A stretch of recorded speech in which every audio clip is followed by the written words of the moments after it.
컨퍼런스 5번째 세션 자유로 향한 길 대마에 대한 논쟁에 오신 걸 환영합니다. 저는 이 세션의 진행을 맡은 정의당 전북도당 청년학생위원장 송한상구라고 합니다. 반갑습니다.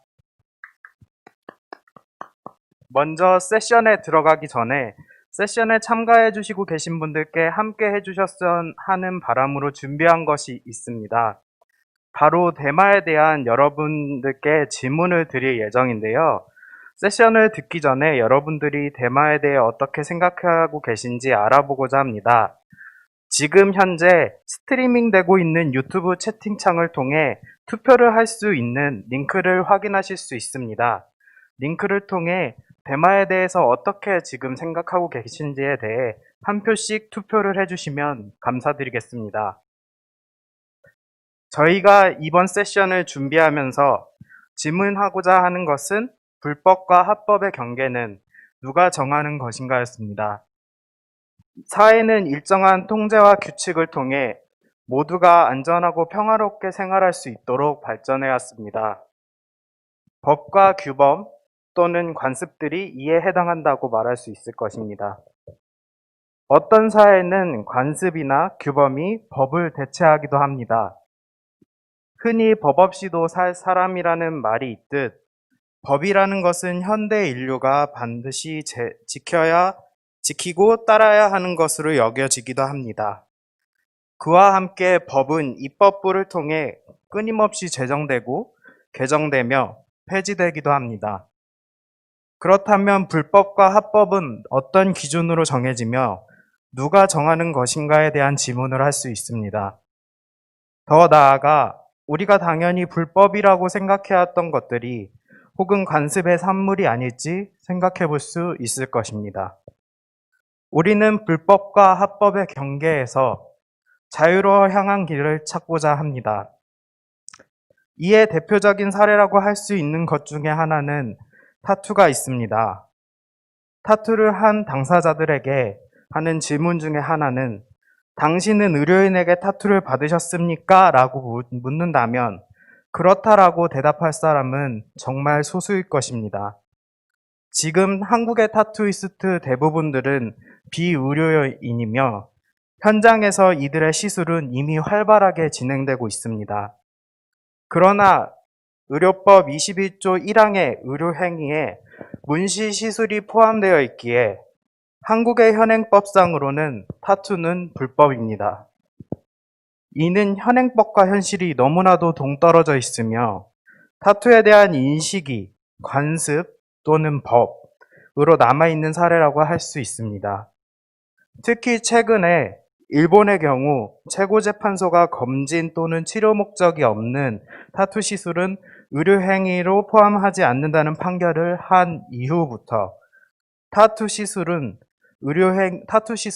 의료행위로 보는 나라는 전 세계에서 현재 우리나라가 유일합니다. 다음으로 흔히 접할 수 있는 담배와 술이 더 중독성이 강하다는 연구 결과가 있는 대만은 지난 2020년 12월에 유엔 마약위원회가 헤로인 등과 같이 가장 위험한 마약류 범주에서 제외하였다는 소식을 접했습니다. 유엔 마약위원회는 대마초와 대마수지를 마약류 제4군인 가장 위험한 마약류로 분류했던 것을 제1군으로 재분류하였습니다. 제1군에는 위험한 물질이지만 의약품으로 쓸 수 있는 모르핀, 아편 등을 포함하고 있습니다. WHO 약물의존성 전문가위원회의 연구에 따르면 대마초는 항암 치료로 인한 메스꺼움 및 구토, 통증, 수면장애, 다발성 경화증과 관련된 뇌전증 및 경련 등의 질병 치료에 효과적인 과학적 증거가 충분하다고 조사되었다고 합니다. 하지만 절대로 해서는 안 되는 위험한 마약, 이것이 한국에서 대마를 바라보는 관점입니다.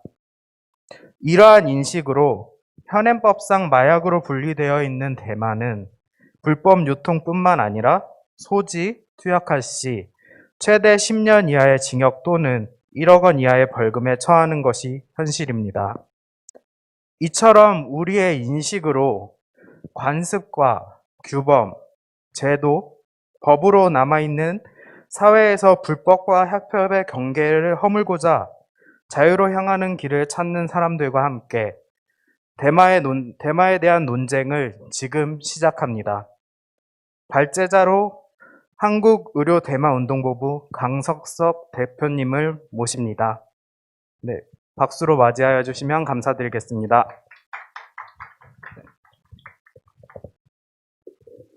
네. 방금 소개받은 한국의료대마운동본부의 강성석 대표입니다.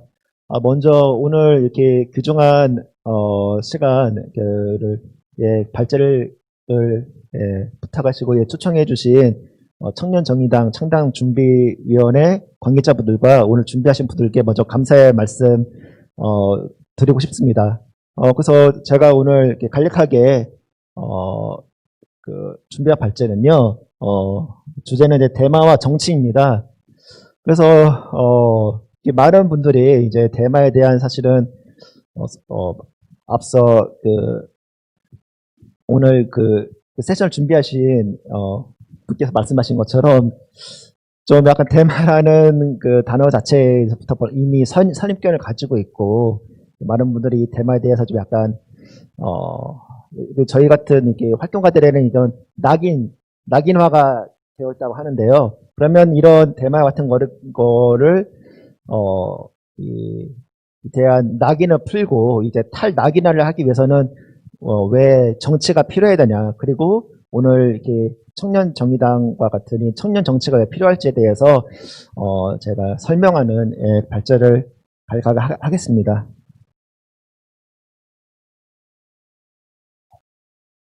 네, 먼저 발제 시작하기 전에 여러분께 질문을 하겠습니다. 한국에서 햄프시드, 많은 분들이 햄프시드인데 사실 햄프시드의 햄프가 사실은 대마거든요.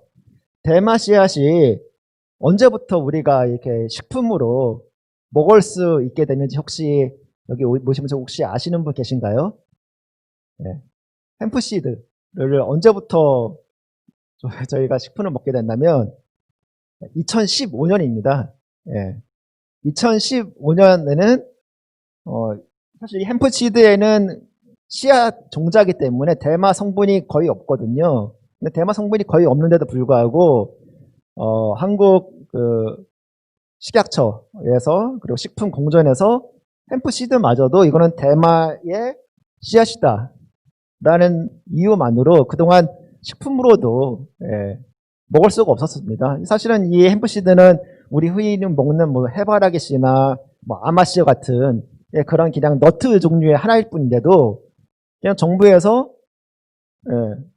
심지어 대마 성분이 아직 없는 것임에도 불구하고 2015년까지는 이거는 식품으로도 허용이 안 됐던 것이죠. 그만큼 한국에서는 정부에서도 그렇고 관련된 관계 법령에서도 대마와 관련된 거는 아주 금기시됐던 것이 사실입니다.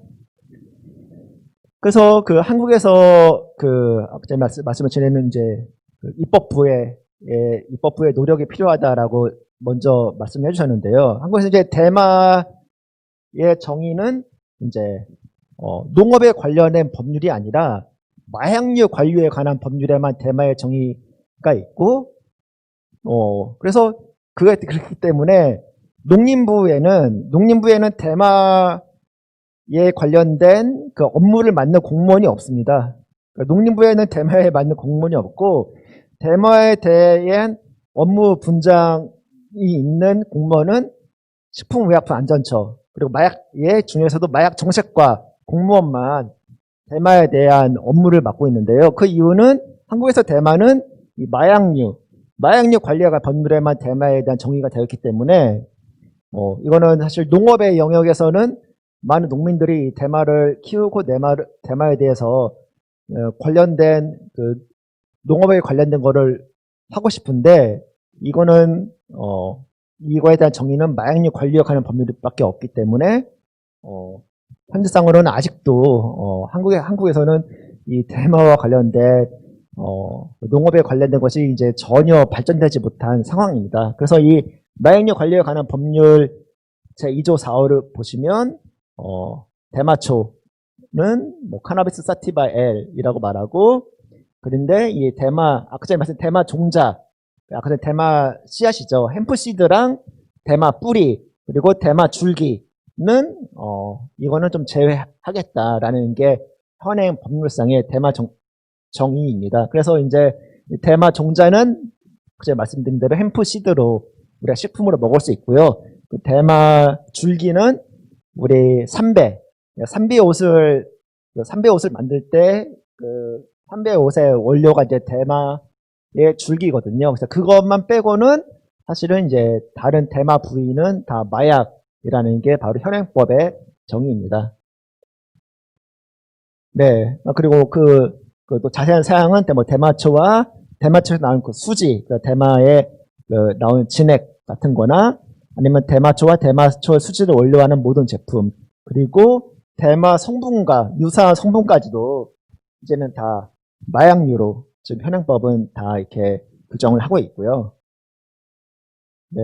그래서 이게 다른 이 칸나비놀, 테트라하이드롤 카나비놀, 카나비디올과는 이제 대마 성분인데, 이것도 이제 이 대마 속에 들어있는 모든 성분마저도 다 마약류로 지정해 놓은 게 이제 현행 관계 법령입니다. 근데 그러면 뭐 예를 들어서 뭐 식물에 탄수화물이 있는데 탄수화물이라는 성분이 어느 한 식물에만 있는 게 아니지 않습니까? 탄수화물은 모든 식물에 다 있는 거고, 뭐 비타민도 어느 식물에만 있는 것도 아닌 것처럼 대마에 있는 대마 성분도 사실은 대마 속에만 있는 게 아니거든요. 그래서 대마 속의 대마 성분도, 대마에는 당연히 대마 성분이 들어있고, 코파이바라는 식물, 그리고 그 맥주를 만들 때 쓰는 홉에도 대마 성분이 들어가 있고, 우리 카카오 원두, 초콜릿을 만드는 카카오 원두에도 대마 성분이 있고, 우리가 기운이 먹는 오렌지, 그중에서 오렌지 껍질에 대마 성분이 들어있습니다. 그리고 기타 다양한 성분에 대마에 들어간 대마 유사 성분이 들어있는데, 사실 이 앞에 말씀드린 이 마약류 관련 법률은 사실은 그 과학이 그러니까 대마에 대한 연구가 진행되지 않은 그 이전 1950년대, 40년대에 만들어진 법률이기 때문에, 그 뒤에 뭐 1940년대, 50년대에 만들어진 법률이고, 그때의 대마는 이러하기 때문에 위험한 마약이라고 정의한 것이었는데, 그 뒤에 이제 과학의 발달로 인해 대마뿐만 아니라 다른 식물에도 똑같은 대마 성분이 들어있다는 게 밝혀졌는데, 그래서 엄밀히 마약류에 관련한 법률을 강하게 적용하자면 오렌지마저도 사실은 대마 성분을 일부 함유한 것이기 때문에 어떻게 보면 마약류라고 할 수 있죠. 그래서 지금 이 과학의 발달로 인해서 오렌지에도 대마 성분이 들어있다고 밝혀진 상황에서는 사실은 엄밀히 말하면 한국의 뭐 사법기관에서 오렌지 먹는 사람도 당신도 대마 성분을 미량 섭취하고 있다 하면서 뭐 법을 적용할 수도 있을 겁니다. 왜냐하면 오렌지에도 대마 성분이 들어있기 때문이죠. 그래서 말씀드린 아까 전에 이 카나비디올이라는 성분이 대마 성분인데, 해외에서는 이제 오렌지 껍질에서 이제 대마 성분을 추출해서 오렌지 껍질로 내에서 나온 대마 오일이 이렇게 나와 있고, 맥주 만드는 홉에서 추출한 대마 성분 오일이 이렇게 나와 있습니다. 그래서 실제로 우리 환자 가족들이 이런 CBD 성분 오일을 막히니까 이런 오렌지 대마 오일이나 홉 대마 오일을 해외에서 직구를 했는데, 이제 세관에서 막혀서, 이거는 대마 성분이 들었기 때문에 막혀서 뭐 이렇게 행정 조치를 당한 케이스도 있습니다. 그래서 삶이 생각하는 대마에 대한 이런 현행 법률의 정의는 너무 구시대적이고 과학이 발달하지 않은 시대의 정의이기 때문에, 사실 이거는 이런 식물을 연구하는 분들은 너무 예전에 만들어진 이 현행 법령을 개정해야 한다는 목소리가 점점 커지고 있는 상황입니다. 자, 그러면 한국에서는 사실 2015년에 19대 국회에서 정부에서 식약처죠. 식약처가 먼저 대마를 합법화해야 된다라는 정부 입법안을 국회에 들고 간 적이 있습니다. 이거 보면 왜 19대 국회 때 정부가 대마를 의료 목적으로 합법화해야 된다라는 법안을 국회로 들고 간 이유는 뭐냐면 이미 2015년에도 국제적으로는 대마에 대한 그런 의료적 효능이 규명이 됐기 때문에 정부 입장에서도 이 대마의 성분을 이게 정부 입법 아니거든요.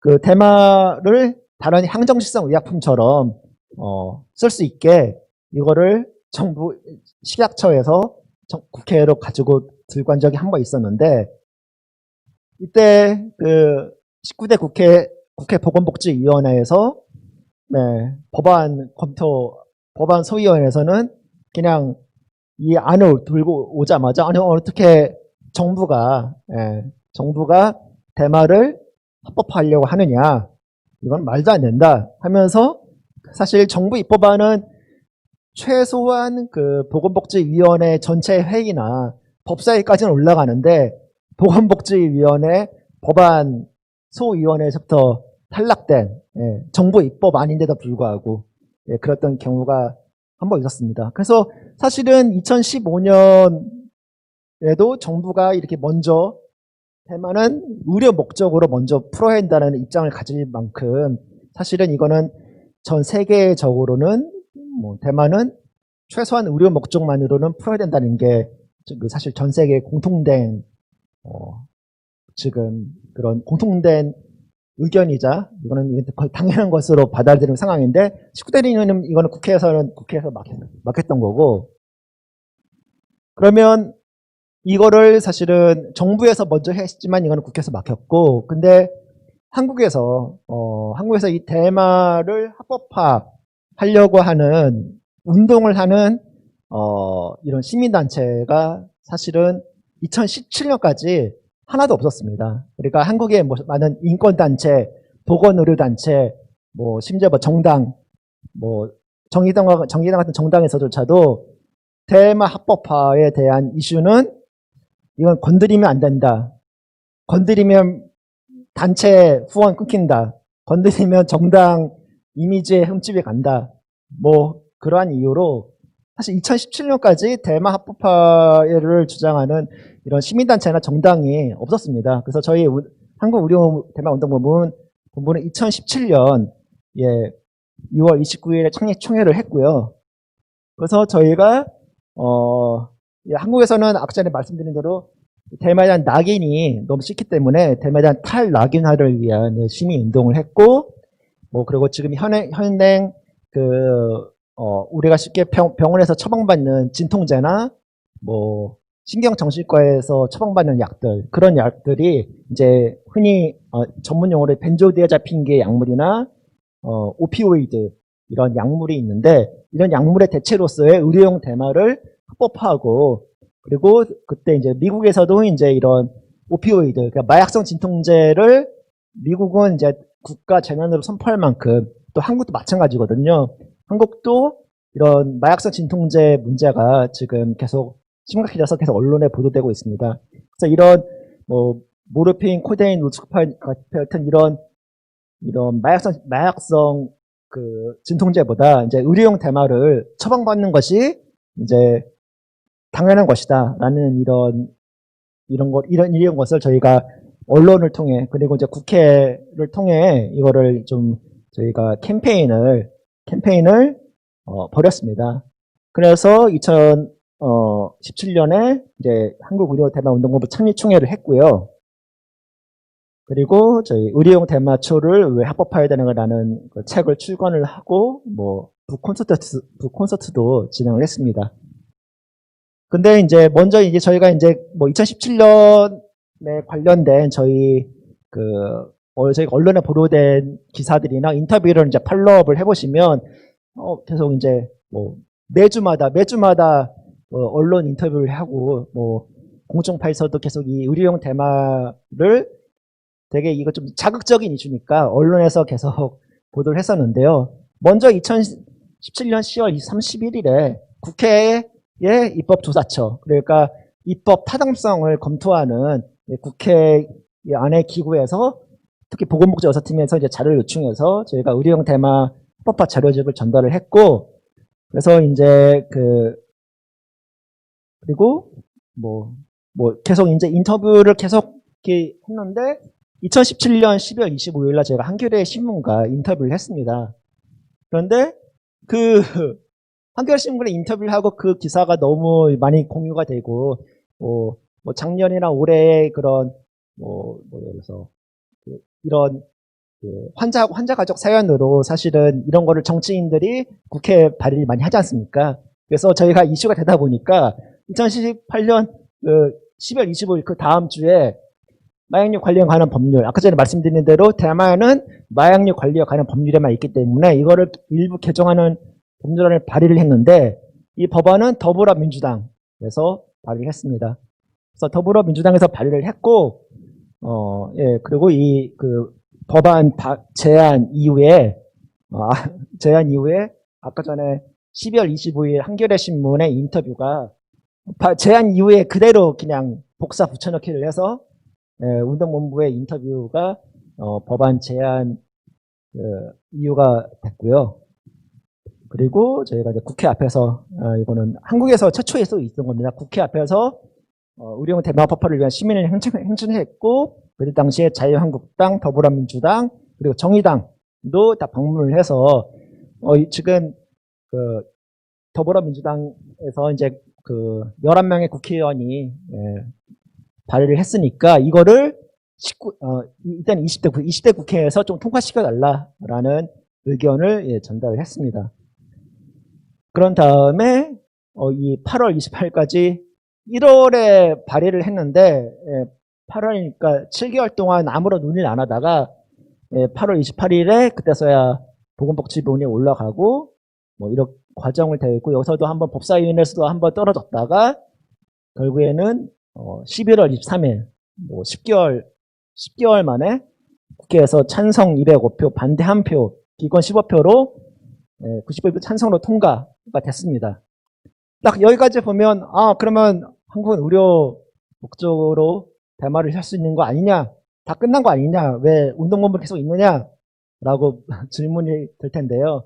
근데 국회에서 이렇게 통과가 됐는데 뭐 이번에 중대재해기업처벌법처럼 정부안이 있고 결국에는 정부가 해서 정부의 입맛대로 하잖아요. 그래서 이거 국회에서 통과됐음에도 불구하고 정부가 시행령과 시행규칙으로 국회에서 통과된 거를 제한하는 시행령하고 시행규칙을 만들어서 사실은 지금은 의료용 대마법이 통과가 됐지만은 정부가 아주 극도로 제한된 의료용 대마, 그러니까 의료용 대마가 아니고 대마 성분 의약품만 일부 허용된 상태입니다. 그래서 지금 국회에서는 국회에서 통과된 내용은 이렇게 좀 통과가 됐는데도 결국에는 정부에서 시행령과 시행규칙으로 막고 있는 상황이기 때문에 의료용 대마 합법화도 일부만 됐다라는 게 상황이고요. 그래서 그 뒤에도 왜 정부가 왜 이렇게 하는지에 대해서 국회 정책 토론을 했고, 뭐 보시면 이제 자유한국당, 왜 자유한국당은 왜냐면 자유한국당의 안동시 국회의원이 김강림 국회의원이랑 이제 더불어민주당은 이제 농민비례, 정의당에서 윤수아 전 의원이 주체로 대마 산업에 대해서 이런 국회 토론을 한 적이 있고요. 그래서 이 상황은 현재 상황은 이제 한국은 이런 상황인데 그러니까 국회에서 통과가 됐지만 이거를 중앙 정부가 시행령과 시행규칙으로 막고 있기 때문에 의료용 대마도 한국은 아직 완벽하게 합법화가 된 게 아니다라는 게 이 상황이고 그러면 지금 아까 전에 앞서 소개시도 말씀드렸는데 그러면 지금 국제사회에서는 어떻게 되느냐? 그러니까 국제사회에서는 이 대마라는 물질 자체를 대마라는 식물인과 대마 성분이라는 대마 성분 자체를 이제는 마약에서 아예 마약에서 빼는 정도까지 왔습니다. 그래서 이거는 WHO, 요즘 코로나 때문에 매일 언론에서 나오는 그 WHO, 세계보건기구가 맞습니다. 그래서 세계보건기구에서 대마에 대해서, 리스케줄링, 이 등급을 재조정을 한 건데요. 그래서 WHO의 약물 유전성 전문가위원회라는 전문가들의 모임이 있습니다. 그래서 전문가들이 아까 전에 말씀드린 대로 대마에 대한 이런 중독성이나 약물 유전성을 다 검토하고 대마에 대한 의학적 효능 그리고 이 중독성에 대해서 다 검토를 한 다음에 이 WHO가 유엔 산하기구인데 말 그대로 유엔은 각 나라 간의 국제 질서를 총괄하는 국제기구이고 그리고 국제협약을 제정하고 재개정하는 게 유엔이지 않습니까? 그래서 WHO에서 유엔 사무총장한테 지금 이 대마의 정의가 명시되어 있는 마약 단일 협약, 향전시사 물질 협약, 한국도 당연히 가입이 돼 있죠. 이 협약에 들어있는 대마에 대한 정의를 개정을 해야 된다라고 권고를 했습니다. 그래서 WHO가 유엔에 권고를 하고, 그래서 마약 단일 협약이 61년, 향전시사 물질 1971년에 만들어진 협약인데, 그래서 이 협약을 이제 대한 정책을 수립하는 게 WHO고 그 WHO 안에서도 WHO가 유엔 중에서 유엔의 마약위원회에 이 관련된 권고를 이미 다 했고, 권고를 했습니다. 그래서 마약 단일 협약 예선에는 스케줄 1에 대마가 들어있고, 향전성 물질 관한 협약에도 여기 드로나비놀, THC 이게 다 대마 성분이고 대마 성분이 이 협약에 들어있는데 이 국제협약에서의 이 대마에 대한 정의를 이러한 과정을 통해서 좀 시간이 약간 부족하니까 그래서 이 대마에 대한 정의를 다 이렇게 전세 전문가들이 모여서 검토해 보니까 이거는 더 이상 유엔에서 그리고 국제 기구에서 통제할 물질이 아니다라는 결론에 도달했고 그거를 유엔 마약위원회에서 2020년 11월 3일에 유엔 마약위원회에 소속되어 있는 이사국들의 투표를 통해서 제외가 되었습니다. 그래서 WHO 권고한 대로 마약 단일 협약에서 대마초 및 대마초 수준을 삭제하는 거를 유엔 마약위원회에서 결정을 했습니다. 그래서 그 마약 단일 협약과 향전성 물질이 이제 개정이 됐고요.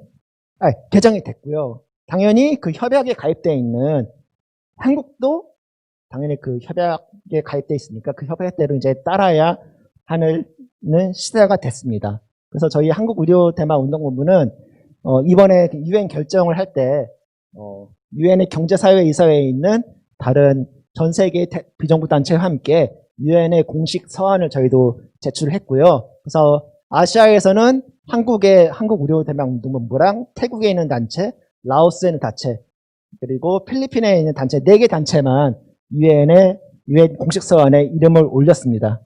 그리고 저희가 유엔에 한국에 있는 환자 가족을 대표해서 이렇게 유엔에서 빨리 이걸 통과시켜 달라고 했습니다.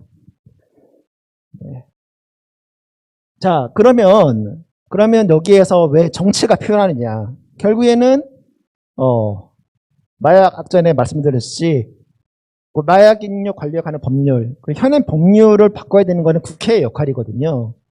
국회의 그리고 정의당과 같은 원내 정당에서 해야 될 역할인 거죠. 그래서 이미 유엔에서 통제물질에서 대마는 지정을 해제를 됐고, 그리고 WHO 권고는 이미 2018년에 나왔기 때문에 아시아 국가 중 태국, 일본, 홍콩은 국회에서 법이 바뀌지도 않았는데 그 정부, 태국 정부, 일본 정부, 홍콩의 정부는 우리는 WHO 권고를 미리 따르겠다 하면서 이미 대마 성분의 합법을 이미 정부 차원에서 추진을 했습니다. 근데 한국 정부의 입장은 뭐라면 그동안에 국제사회 동향을 모니터링해서 관계법령 개정을 검토하겠다는 답변만 계속 주고 있었는데 이 정부가 그동안 주장했던 국제사회의 동향, 그러니까 유엔 통칭물질 대마 지정 해제가 이미 이뤄졌잖아요. 2020년 12월 3일에 이뤄졌기 때문에 한국도 유엔의 결정에 맞게 이거를 이제 바꿔야 됩니다. 근데 문제는 이 WHO 권고와 유엔의 결정에 맞는 국내 관계 법령을 개정을 해야 되는데 그러면 정부 입장에서는 한국이 유엔 마약 단일 협약과 향결성 물질에 관한 협약에 가입된 국가니까 그에 맞는 이제 정부 안을 이제 내놓아서 정부 입법을 할 텐데 이번에 그 중대재해기업처벌법과 같은 것처럼 정부 입법은 보수적이고 환자하고 환자 가족이나 국민 시민한테는 별 큰 도움이 안 되고 좀 통제하기 쉽고 자기 입맛에 맞게 정부 입법안을 내놓을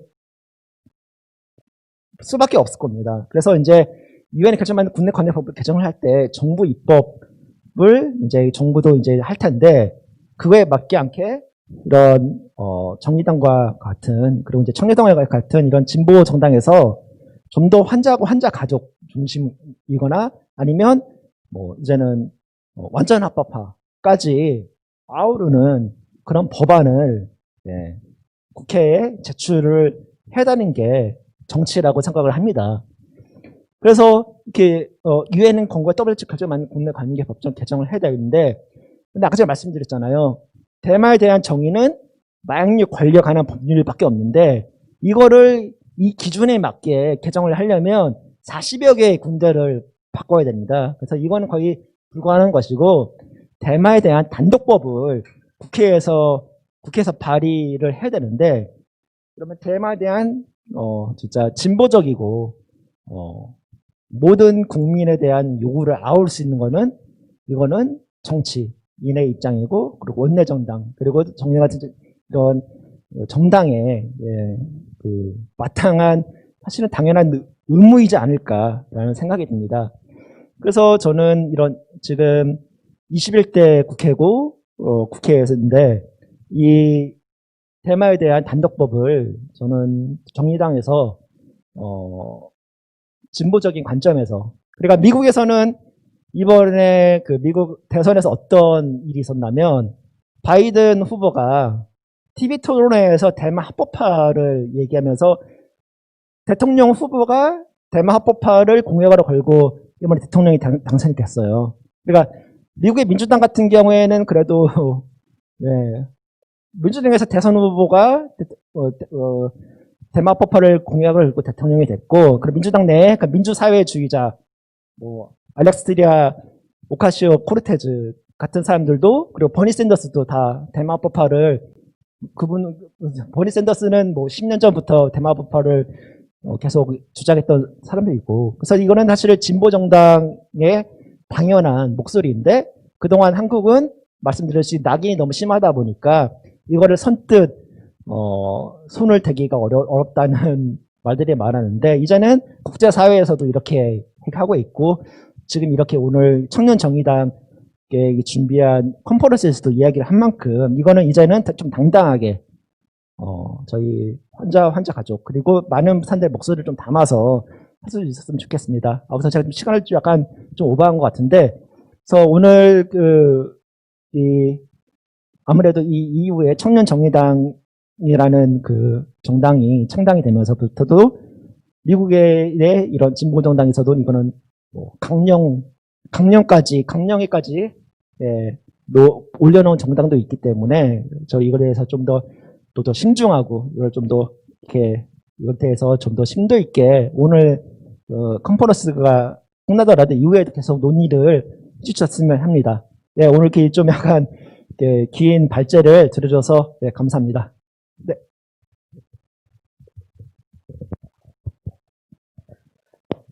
먼저 이제 대마에 대한 논쟁에 대해 이제 발제해 주신 강성석 대표님께 감사의 인사 말씀을 드립니다. 다음으로는 이제 저희가 나름대로 준비한 질문이 몇 가지 있는데요. 그 전에 이제 들어주시면서 시청자 여러분들께서 궁금하셨던 점들에 대해서 이제 유튜브 댓글을 통해 달아주시면 저희가 실시간으로 확인하면서 답변도 드리도록 하겠습니다. 그리고 앞서 세션 전에 저희가 대마에 대한 인식에 대해서 조사를 조금 진행을 했는데요. 이거는 단순 참고용으로 생각해 주시면 될 것 같습니다. 그리고 이번 세션 끝나기 전에 지금 유튜브를 통해 올라가게 될 링크가 하나 더 있을 거예요. 저희가 이제 오늘 발제와 그리고 질의응답을 들으시면서 대마에 대한 인식이 세션을 듣기 전과 지금 어떻게 달라졌는지에 대해서 다시 한번 투표해 주시면 감사드리도록 하겠습니다.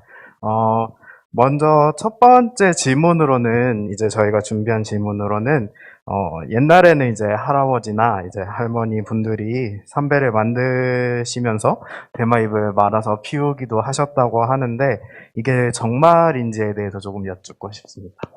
그러니까 지금도 좀 약간 대마에 대해 관심이 있으시면 가을 때마다 무슨 시골 농가에서 할아버지 할머님들이 대마를 키우다 적발되었다라는 기사를 심심치 않게 보실 수 있을 겁니다. 그래서 지금도 가을만 되면 이제 지역 이게 농가에서 이제 할머니와 할아버지들이 이제 대마를 키우다 적발했다는데, 그럼 그 할아버지 할머니들이 말씀하신 대로 대마를 피우려고 키운 게 아니고, 사실 그 적발되신 분들은 대부분이 거의 소를 키우시는 분들이 많아요. 네, 소를 키우시는 분들이 많고, 그러면 소를 키우는 시골 농가에서 왜 대마를 키우냐면, 소가 아플 때, 소가 아플 때, 그, 소 여물에다가 대마를 섞여 먹는 게, 소를 키우는 전통적인, 소를 키우는 방법입니다.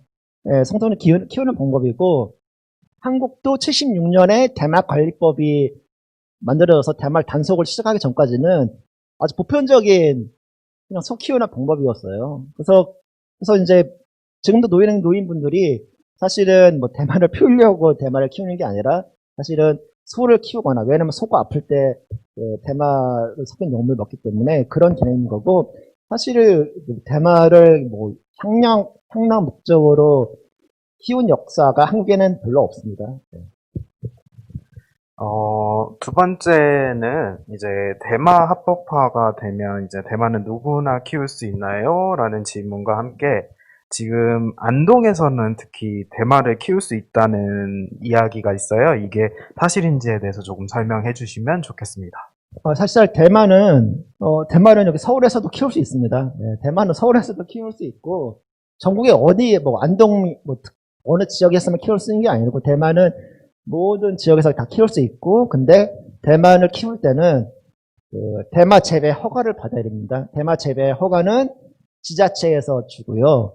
뭐 예를 들어서 오늘 여기 서대문구에서 대마를 키우고 싶다라고 하면 서대문 구청에 가서 그 대마 재배 허가를 받으면 되는데, 근데 대마 재배 허가를 받으려면 이제 법적으로 농민이어야 됩니다. 법적으로 농민이 되고, 법적으로 농민이라는 개념 자체가 이제 그 자신의 소득의 수입원이 80%가 아이가 80% 이상이 농업인이 돼야지 되는데, 그러면 대마 재배 허가를 지자체에서 내줘야 되는데, 근데 사실 서울에서 대마 재배를 자기가 농업으로 키우겠다라고 가면 관계 공무원은 자기 업무에는 대마 재배 허가를 지자체에서 주는 거라 돼 있는데 한 번도 허가를 내준 적이 없으니까 담당 공무원이 좀 고심하겠죠. 그리고 근데 서울에서는 또 농업으로 서울에 농민으로 업종이 있는 사람이 별로 없으니까 그럴 텐데, 그래서 사실은 안동뿐만 아니라 농업을 할 수 있는 모든 저기 농업 신분은 전국에 어디 뭐 이거는 제한이 없습니다. 그러니까 근데 이거는 재배 허가를 지자체에서 받아야 된다. 그 개념인 거고요. 그래서 대마 재배 허가는 누구든지 받을 수 있는데, 문제는 대마를 재배 허가를 받으면 그 키우면 지금 할 수 있는 게 아까 제가 말씀드린 햄프시드를 얻으려는 목적이나 대마 줄기, 그러니까 그 삼배 만드는 섬유용으로 키우는 종류밖에 없기 때문에 사실은 뭐 자기 햄프시드 생산해서 그거 팔겠다. 그리고 이거 300말들에게 쓰겠다. 그 목적으로밖에 대마를 키울 수 없고, 그리고 나머지 부위는 그걸 또다시 지자체에서, 보건소에서 다 수확을 해서 다 수거를 해서 폐기 및 소각을 하기 때문에 사실은, 대마를 1년 동안 정성스러워서 키워도 결국에는 지자체나 정부에서 다 수거해서 폐기하는 상황이기 때문에 사실 키우는 농민 입장에서는 1년 동안 열심히 피땀 흘려서 키운 대마의 10%도 활용하지 못하고 있는 게 한국의 현실입니다. 그렇다면 이제 반대로 대마를 활용한 산업이 발달한 좀 나라들이 있는지에 대해서 이제 설명을 해주시면 좋을 것 같습니다. 네, 그러니까 미국 같은 경우에도 한국과 똑같아요. 미국도 원래는 대마에 대한 정의가 마약 법안에 있었는데 미국은 2018년에 농업법을 개정을 했습니다. 농업법을 개정을 해서 미국도 한국과 법안이 거의 비슷했습니다. 그러니까 그래서 미국에서 농업법에 대마를 집어넣어서 이제 농민들이 다 대마를 키울 수 있게 이제 해서 대마와 관련된 농업산업이나 그에 대한 2차 가공, 3차 가공, 4차 가공 산업이 발달을 하고 있는 거고요. 그리고 우리가 흔히 알고 있는 흔히 미국에서 대마 유료목적법 하는 건 이제 주마다법인데요. 그러니까 미국은 연방정부라서 캘리포니아주에서 주마다 합법이 있는 거고, 이제 연방 차원에서는 이제 농업의 목적으로 한 게 2018년이었고, 이번에 바이든 당선인이 연방 차원에서 대마를 완전 합법화하겠다라는 공약을 들고 나서 당선이 된 상황인데, 그래서 이제 이 대마 관련된 1차 농업산업이나 관련된 산업은 이제는 전 세계적으로 이제 발달될 거고, 앞서 말씀드린 대로 유엔에서도 대마에 대한 정의 자체가 바뀌었기 때문에 이제는 각 나라에서 하루빨리 자국 내 법령이나 어떤 관계 시행령 시기축 바꾸지 않으면 이제는 대마 산업에서 뒤떨어지는 시대가 됐습니다. 이제는 좀 유튜브 온라인으로 댓글을 통해서 질문을 해주시는 거에 대해서 좀 여쭤보면 좋을 것 같습니다. 대마의 부작용, 중독성, 효과 등이 이제 위험하지는 않은지, 이제 다른 마약에 비해 위험하지는 않은지에 대해서 다시 한번 조금 자세히 설명을 해주시면 좋을 것 같습니다. 예. 이거는 당연히 말하면 효능이 있으면 효능에 따른 부작용은 당연히 있는 거죠. 대표적인 게 우리 약국에서 흔히 살 수 있는 아스피린 있지 않습니까? 아스피린 보시면 하얀색 종이가 있다만한 종이가 있지 않습니까? 그러면 그 종이에 보면 대부분이 부작용이에요. 예. 그러니까 아스피린도 어떤 환자들의 효능이 있지만 이거를 예를 들어서 곧 수술을 앞두신 분들이 아스피린을 먹으면 안 되거든요. 왜냐면 이거는 혈액을 계속 하기 때문에 수술을 앞둔 사람이 아스피린을 먹으면 안 되기 때문에 부작용이 있고, 사실 모든 효능이 있는 물질이나 이거는 이거에 대한 반대되는 부작용이 있을 수 있습니다. 근데 지금 대마 같은 경우에는 언론에서 대마에 대한 부작용만 이렇게 강조를 하고 있는데, 그러면 똑같이 아스피린도 아스피린의 부작용, 아스피린을 뇌출혈 환자가 먹으면 즉사하거든요. 그러면 아스피린은 우리 약국에서 살 때 병원에 처방전이 있어야 아스피린 살 수 있는 게 아니지 않습니까? 그러니까 사실은 이거는 대마뿐만 아니라 모든 물질은 효능이나 부작용이 있기 때문에 그거에 대한 거는 당연히 주의가 필요한 거고. 근데 그러면 유엔에서 대마에 대한 정의가 바뀔 때는 뭐라면, 우리가 모든 것을 과학적으로 합리적으로 생각했을 때 부작용보다 그거에 대한 이 성분이나 그걸로 식물로 필요한 효능이 압도적으로 크다면, 이거는 과학적으로 합리적인 상황에서는 그에 대한 사실은 필요한 환자들이나 환자 가족, 그리고 필요한 사람들한테 공급을 하기 때문에 이거는 좀 더 과학적으로 합리적으로 생각을 하기 때문에, 그렇기 때문에 유엔에서도 대마에 대한 정의를 바꿨다는 거고요. 그래서 저는 아까 전에 말씀드렸듯이 낙인화가 심각한 한국 상황에서는 탈락이나를 위해서는 이 역할에서는 반드시 이제 정치의 역할이 필요하다라는 게 저희 오늘 발제의 주제였고요. 그래서 이거는 정당을 비롯해서 청년 그리고 네, 좀 더 열린 사고를 가진 청년분들이 이런 낙인화에 대해서 좀 이제는 좀 더 이야기했으면 좋겠습니다. 질문 중에 이제 뭐 영화나 드라마에서 보여지는 대마의 이미지가 있잖아요. 네. 그 대마와 현실에서의 대마는 어떤 차이점이 있는지에 대해서 궁금하다라는 질문이 있었습니다. 답변해 주시면 감사드리겠습니다. 그리고 이제 그 한국에서는 너무 과도하게 대마에 대해서 이런 뭐 아까 전에 언론뿐만 아니라 미디어에서도 좀 낙인이 있다고 하는데 사실 이거는 대마에 대한 낙인은 1970년대에 그 정부 국정홍보처에서 더 시작을 한 거거든요. 그러니까 사실 지금 언론이나 미디어에서 이렇게 보여지는 대마에 대한 그 과도한 뭐 위험성, 뭐 과도한 그거는 사실 과장된 점이 많고, 내가 과학적으로나 뭐 그런 것보다 너무 과도하게 묘사된 점이 있습니다. 그러니까 사실 실질적으로 뭐 무슨 뭐 대마를 피면 뭐 환각을 보고 뭐 사고를 일으킨다, 그거는 대마가 아닌 사실 다른 약물의 묘사거든요.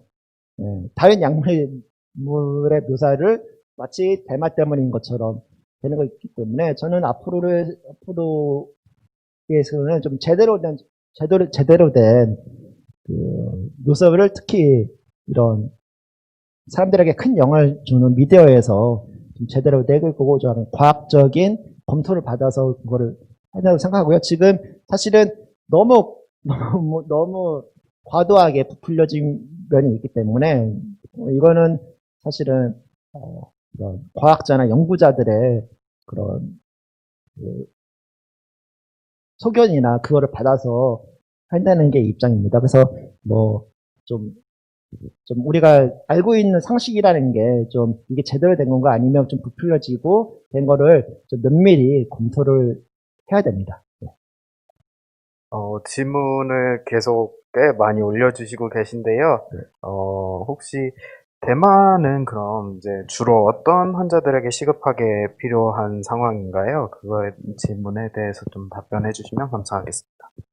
예, 그래서 지금 아까 전에 2018년에 국회에서 통과가 되고 나서 지금은 의료용 대마가 아니고 대마 성분 의약품만 지금 일부 허용된 상황인데, 그러니까 지금 대마 성분 의약품 같은 경우에는 서울의 신촌 세바란스 병원에서 뇌전증, 예, 그러니까 예전에는 간질이라고 불렸는데 간질은 이게 비하적인 용어여서 지금 뇌전증으로 바뀐 소아 뇌전증 환자한테 지금 처방이 되고 있는 상황인데요. 그러니까 뇌전증을 비롯해서 그런 뇌질환 환자들한테 처방이 되거나 아니면 아까 전에 말씀드린 대로 진통제. 그러니까 지금 병원에서 처방하고 있는 진통제가 사실 너무 강하고, 사실 진통제가 거의 다 이제 아편 성분으로 만든 것이기 때문에 상식적으로 봐도 이제 아편보다는 대마가 약한 성분이지 않습니까? 그래서 아편 성분을 중심으로 한 이런 진통제보다는 대마 성분에서 진통제나 아니면 또 신경정신과에서 처방받는 이런 항우울제나 아니면 뭐 수면제, 그런 용도로 이제 대마를 쓰고 있고요. 근데 이제는 이런 우리의 목적이 아니라 그냥 식품으로서, 건강기능식품으로서까지 해외에서는 쓰고 있기 때문에 이제는 의료 효용, 이런 의료적 관점을 넘어서 식품이나 그냥 일반 뭐 식품 첨가제로서까지 발달이 됐기 때문에 뭐 우리가 뭐 흔히 먹는 건강기능식품이 무슨 병명이 있어서 하는 게 아니라 건강에 좋기 때문에 먹는 거잖아요. 그래서 이런 식품으로까지의 영역까지 이미 발전이 된 상황입니다. 또 다른 질문, 이제 비슷한 질문을 좀 맥락상 비슷한 질문을 묶어서 같이 질문을 드릴게요. 이제 마약과 기호식품은 어떻게 다른가요? 또는 이제 기호용이랑 의료용으로 사용되는 대마가 다른 성분인 건지에 대해서 여쭤봐 주셨어요. 네, 답변해 주시면 감사하겠습니다.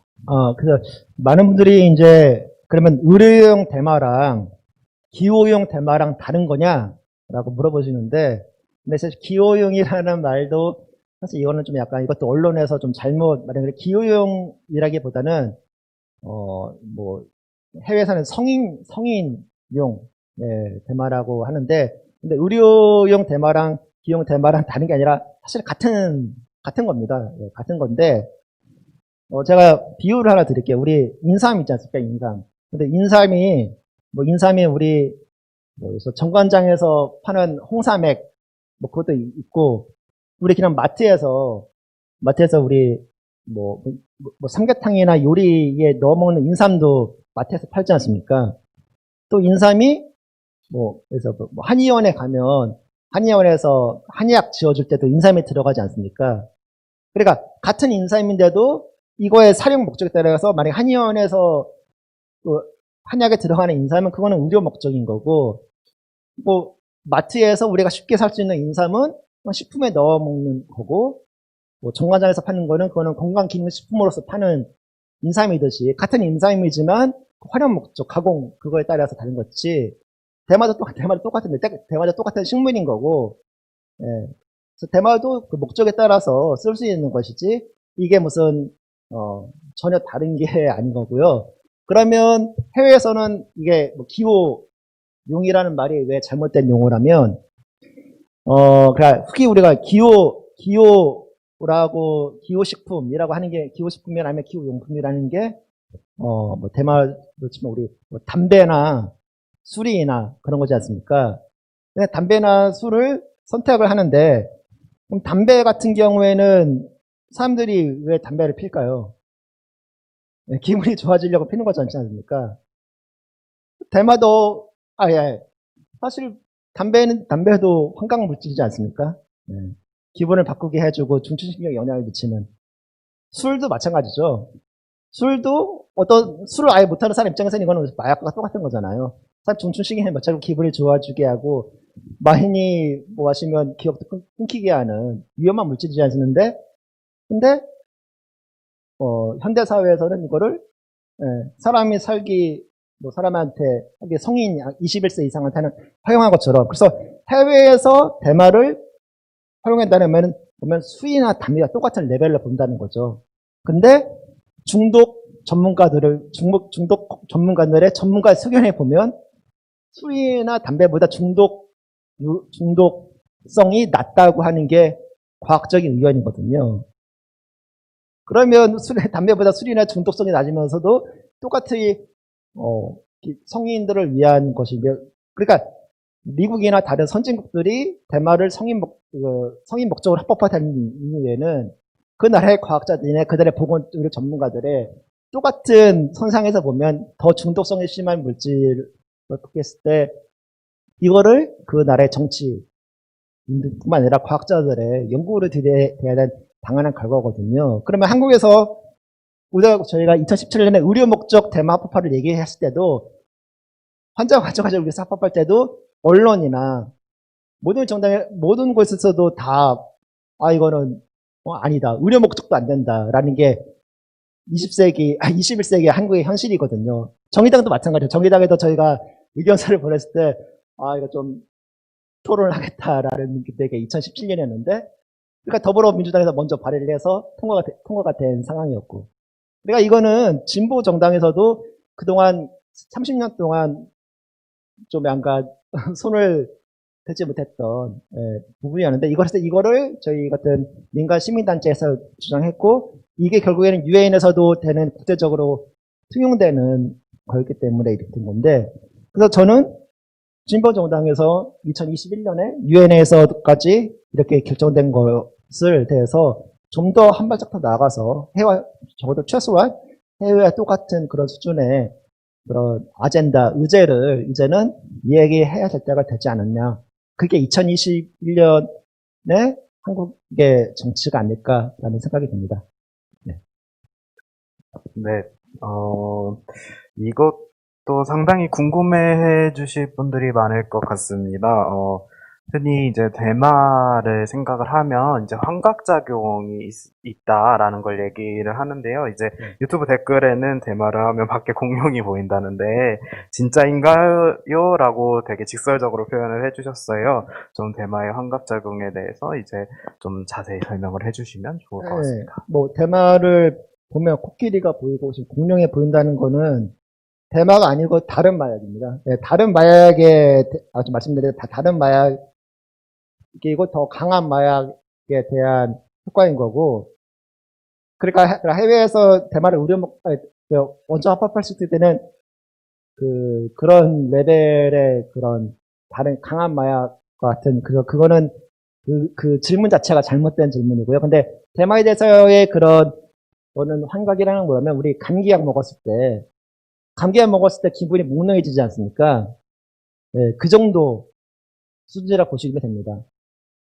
그러니까 제가 말씀하신 술이나 담배도 말씀드렸지, 술이나 담배도 몸의 감각을 다르게 만들지 않습니까? 그러면 그러니까 환각이라는 단어에 대해서 좀 너무 좀 과도하게 되는 것도 아닌데, 환각이라는 거는 우리가 너무 쉽게 담배나 술도 똑같은 환각을 일으키는 물질 때문에, 그러니까 아까 말씀드린 공룡이 보이고 그런 거는 환각이 아니라 환시거든요. 환시나 환청을 일으키는 물질은 대마가 아닙니다. 그거는 좀 더 진짜 강한 마약인 거고, 대마로는 환시나 환청을 일으키지 않습니다. 네, 저희 이제 5번째 세션 대마에 대한 논쟁, 이제 자유로 향하는 길이 4시 반에 끝나게 될 예정입니다. 3분 정도 남았는데요. 이제 강성석 대표님께서 오늘 이제 발제하시고 질문에 답변하시면서 이제 어떤 생각과 이제 소감을 말씀해 주시면 감사드리겠습니다. 그래서 그래서 저희가 사실은 20대 국회에서 3번의 국회 토론회를 했는데, 3번 다 자유한국당 국회의원이 주최를 했습니다. 그러니까 아까 말했는데 안동시 국회의원이어서 했는데, 근데 자유한국당 국회의원인데도 왜 대마로 정책 토론회를 3번씩이나 주최한 이유는 뭐냐면, 이거는 지역 의제거든요. 안동의 농민들의 지역 경제 활성화랑 농가소득 증대로 이제 대마 산업을 활성화하고 이제 마약류 관리를 법내는 대마를 농업이나 다른 영역에 하겠다는 게 이제, 그래서 자유한국당 국회의원도 이게 한 겁니다.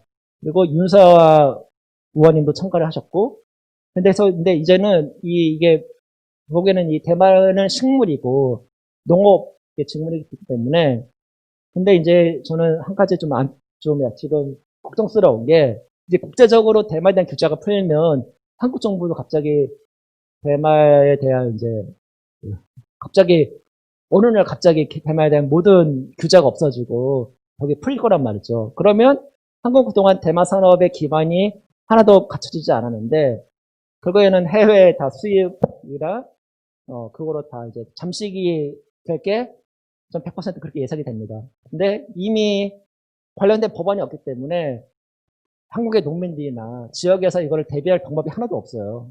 그래서 이거에 대한 관계 법령을 지금이라도 당장 해가지고, 제가 지난 20대 국회에서 계속 얘기하고, 지금 지난 21대 국회의원 총선에서도 각 정당의 지지서를 보냈는데, 정의당도 그때 6월 총선 때도 답변을 제대로 안 줬거든요. 그런데 이거는 유엔에서 풀렸기 때문에 언제든 내일 당장 문이 열리더라도 이상하지 않은 상황이고, 어느 한 농업에 관련된 분야를 통째로 해외로 넘어갈 상황이기 때문에, 이거는 하루빨리 진보정당에서 대책 관련된 법령을 준비해야 된다라는 게 마무리 발언입니다. 네, 감사합니다. 저희 오늘 진행된 세션에 이제 참여자 여러분들이 함께 해주셨던 투표를 마무리로 보면서 마치도록 하겠습니다. 투표 결과는 지금 유튜브 화면으로 보실 수 있습니다. 굉장히 생각보다 이제 기호용으로까지 활용을 해야 된다라고가 굉장히 많은 비중을 차지했는데요. 오늘 이 세션에 함께 해주시고 투표까지 해주신 여러분들께 감사드리며 인사로 마치도록 하겠습니다. 감사합니다.